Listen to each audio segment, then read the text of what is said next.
There is this American man who thinks the US strategy to take control of Middle East through Israel is failing. And it's failing because the world is now waking up to face reality. I want us to watch this video from this man. I will be back. I gotta say that the more I look at what's going on in the Middle East, the more I'm really changing my view on this idea that Israel controls the United States. No. I believe that the United States is calling the shots. And they're using Israel as an attack dog to push its agenda, which is to instigate a conflict and draw in the BRICS plus countries into conflict in that region. It's destabilization. And why do I say that? The United States itself is destabilizing.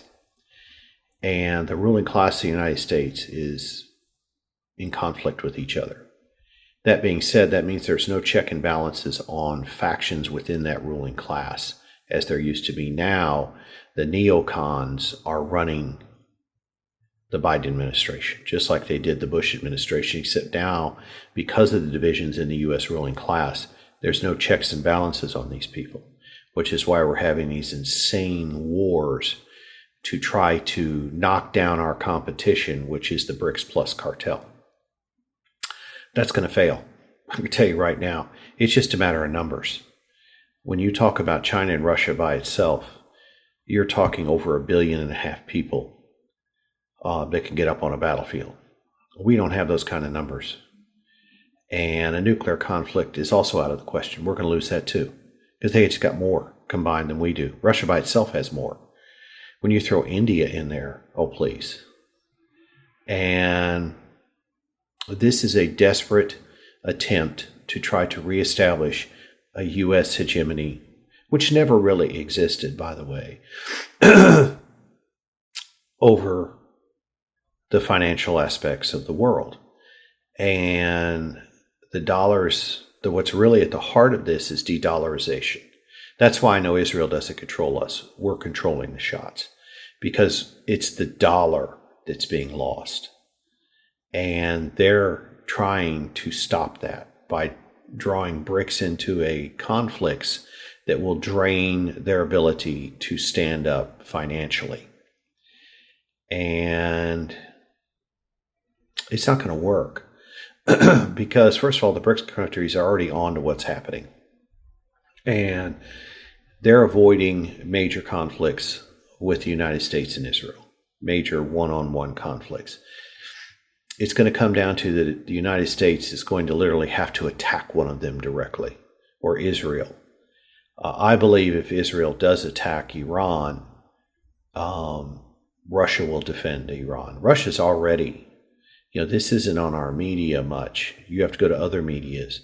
But, the Israelis tried hitting the Russian port, and they got their butt handed to them. Not only did they get their missiles shot down, but they got some of their jets shot out of the air. They blew up an ammo depot, but that's minor compared to their losses. Now, Iran is receiving Russian S-400 missiles. Iran already has advanced Chinese anti-ship missiles in the thousands. Any attempt to shut the Straits of Hormuz by the U.S. will be attacked. I guarantee it. And we don't have the ability to do that anymore. It isn't a bunch of patrol boats running around, shooting machine guns at ships. No, it's the weapons parity has grown a lot since 40 years ago. And in fact, I would argue they're on parity with the United States as far as weapon capabilities. And they're actually stronger navally than we are when it comes to massing anti-ship capabilities in the Straits of Hormuz. So this idea that Israel's controlling us, no, we're the ones in charge. And the problem is in the fact that we have a very divided ruling class, and therefore we have a divided approach to how things are being done. And in that division, we've lost control of the most radical elements of the warmongering elements within our political class. And unless this is reined in, the United States may cease to exist militarily. We may be going out in a big mushroom cloud. I think what needs to happen is there needs to be some modicum of intelligent, mature leadership. There needs to be some acceptance of the reality that the United States is no longer the post-World War II hegemon that it thought it was. It never really was, but it thought it was. And come to grips with the fact you're going to have to live with neighbors now and act like a human being. That's what needs to be done. If we don't do that, well, we know where it may happen. But I think at this point, this is rapidly approaching a decision point. I think the Russians have made it very clear that they're going to defend Iran. They're arming Iran right now. There's Russian troops in Iran. There's Russian anti-aircraft batteries in Iran. China's made it very clear that they're going to join the Russians in that defense. We can't win in that respect. We're going to lose. And what's there to win, really, when it comes down to it? So we'll see what happens, but this is rapidly spinning out of control. I have a deep suspicion it's going to come to a point where the United States is going to be checkmated in this without firing a shot. And they're going to throw Netanyahu under the bus. And they're going to sit down and negotiate a deal. And they're going to force a deal on Israel in order to try to stabilize its own position while it still can. I think the more radical elements of the ruling class that are behind the Trumps and behind all the craziness are going to get lose their power over this next election in many cases. Even if they get elected, they're still fading from the ability to control the situation. I don't think they're going to be elected. And the United States will have to come to the table and strike up some sort of deal and come into the reality of the new world that's being developed, or we're all going to be annihilated. I mean, it's just a matter of time. I think the former is going to happen. I think people are going to realize that we can't go on like this, that we're no longer in the Cold War, that we're no longer the chief dog on the block, and we're going to have to sit down and start being nice children again. I think that's going to have to happen. We have no choice. So we'll see what happens. We'll see where it goes. The United States is in a very, very bad position, a losing position here. So hopefully it's the grown-ups will be the ones calling the shots. We'll see. There is one thing that I've realized is if care is not taken, there will be no peace in this world, because the manner we fight for resources, the manner some countries want to be in control of every resources, be in control of everything on this world is going to be difficult, because it used to be easy to control the world, but currently a lot of countries are waking up and it's not being easy.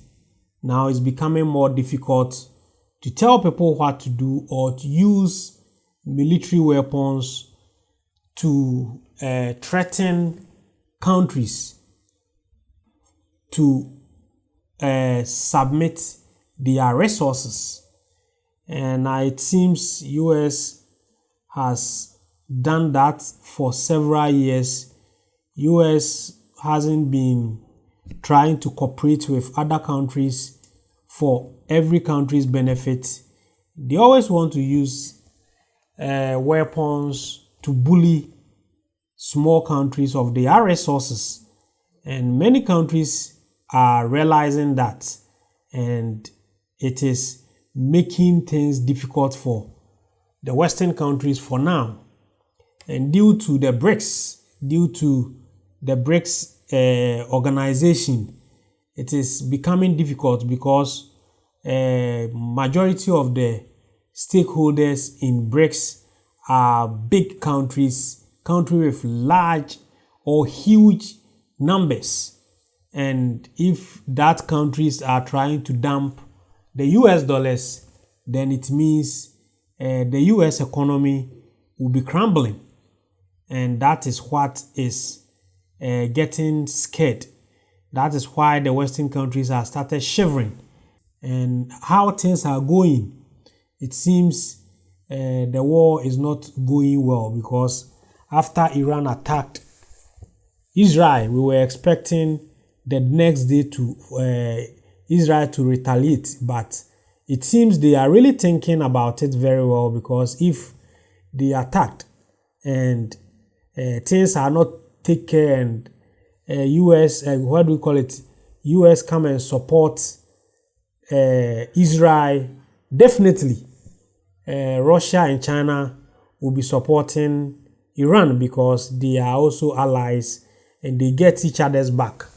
And how things are going, we should be praying, because if things or care is not taken and it turns out to be a nuclear war, then the world will be destroyed. We are all not going to survive. So they should make sure and understand that no country can be in control or be a superpower for the rest of their lives. Whatever happened, power shifts. Recently, somebody was saying it's the power used to be with the Europeans. They were the superpowers. The current superpowers are the US, and is gradually shifting to Asia. The Chinese are not joking. So the power is gradually shifting to Asia.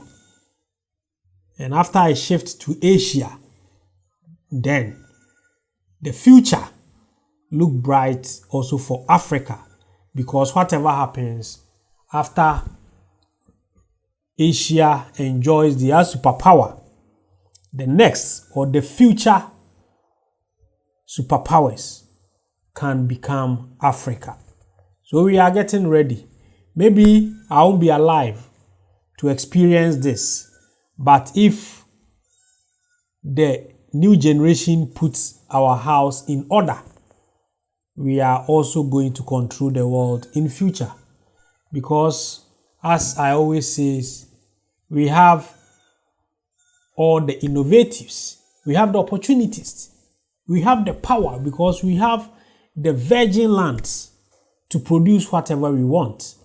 So if we really want to be one of in future superpowers, then we have to start now and start building our country. We don't need to be running away to other countries that are already sinking. Why do you be running there whilst you know their ship is sinking?